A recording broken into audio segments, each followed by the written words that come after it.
Welcome to Have You Read It, the channel where we bring books to life, one summary at a time. Whether you're here for self-help, personal growth, or business inspiration, there's something for everyone. Today, we're diving into David Brooks's insightful exploration of character, The Road to Character. In this book, Brooks distinguishes between resume virtues, the skills we bring to the marketplace, and eulogy virtues, the qualities celebrated at our funerals. He argues that our society overemphasizes the former at the expense of the latter.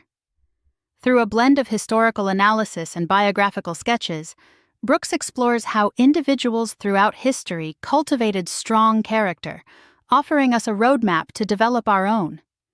Brooks introduces the concept of Adam I and Adam the Tenth, borrowed from Rabbi Joseph Soloveitchik.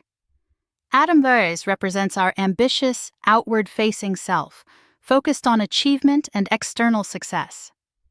Adam the Sen is our inner self, concerned with moral qualities, inner peace, and being good. Brooks suggests that we live in the tension between these two atoms, constantly striving to balance them. Our modern culture, however, tends to favor Adam the First, often leaving us morally inarticulate and neglecting the development of our inner lives. Brooks points out that Adam the and Adam the Second operate by different logics. Adam Y follows a utilitarian logic of input and output, effort and reward, maximizing utility and impressing the world.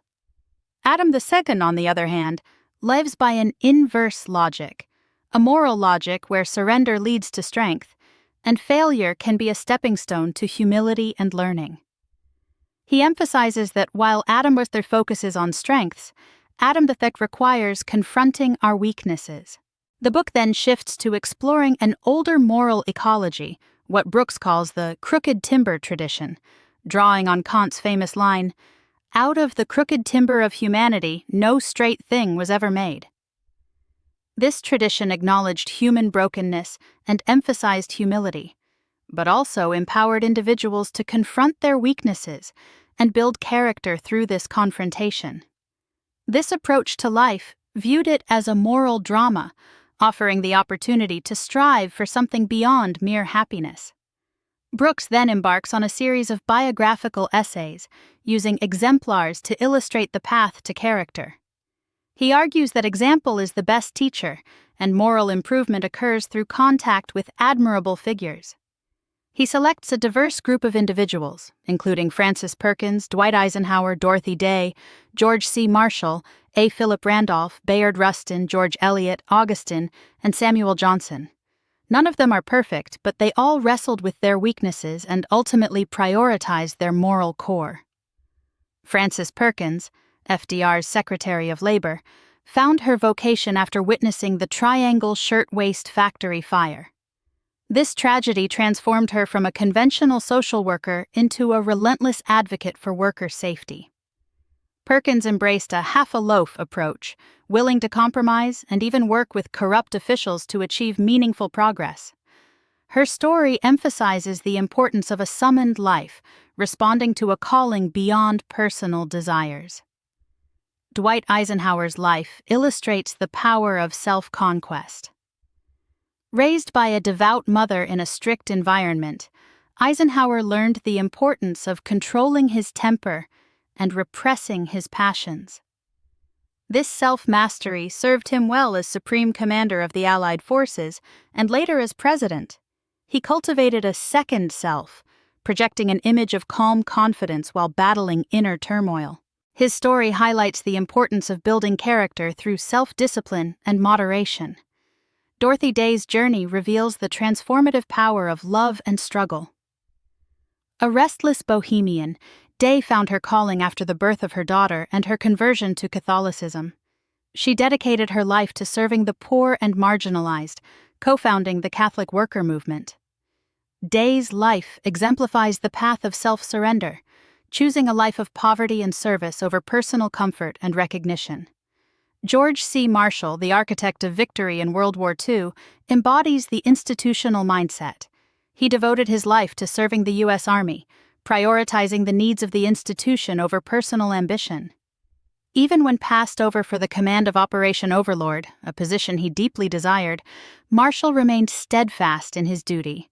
His story emphasizes the importance of humility, selflessness, and dedication to a cause larger than oneself.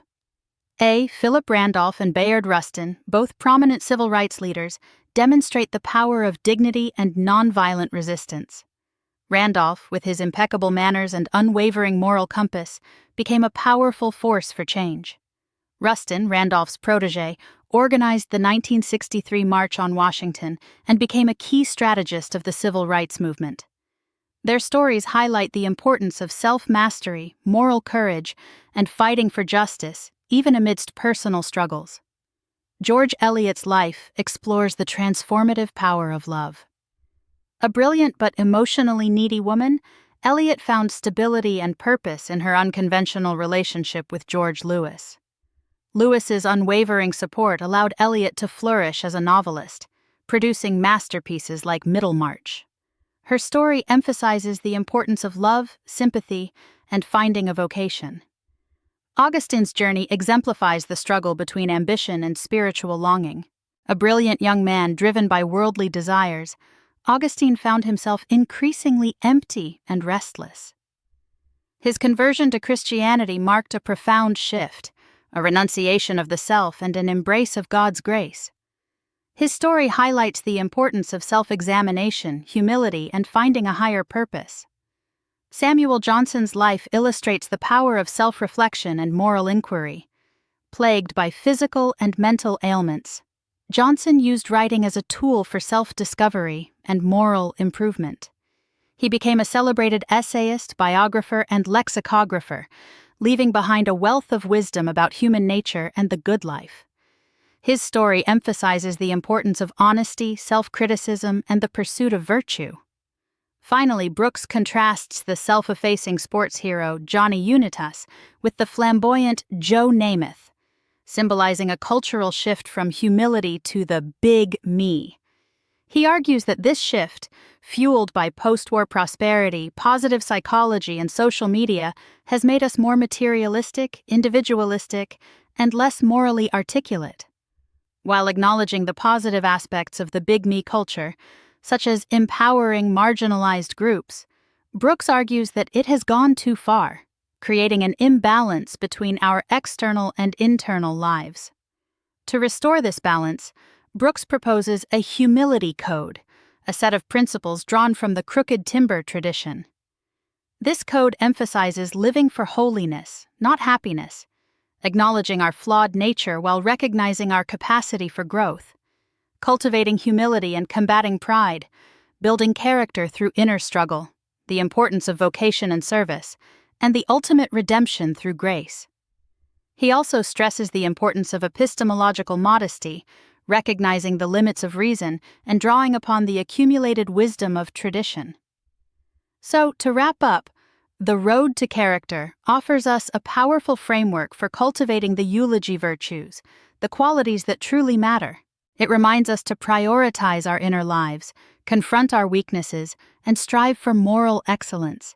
It encourages us to embrace a life of purpose, service, and humility. A few key heuristics to remember. Strive for holiness, not just happiness. Embrace struggle and self-conquest. Cultivate humility and fight pride. Find your vocation and serve something larger than yourself. Remember, you are not the center of the universe. And finally, be grateful for grace. Thanks for watching Have You Read It? Make sure to give this video a thumbs up and hit that subscribe button so you never miss our next book dive.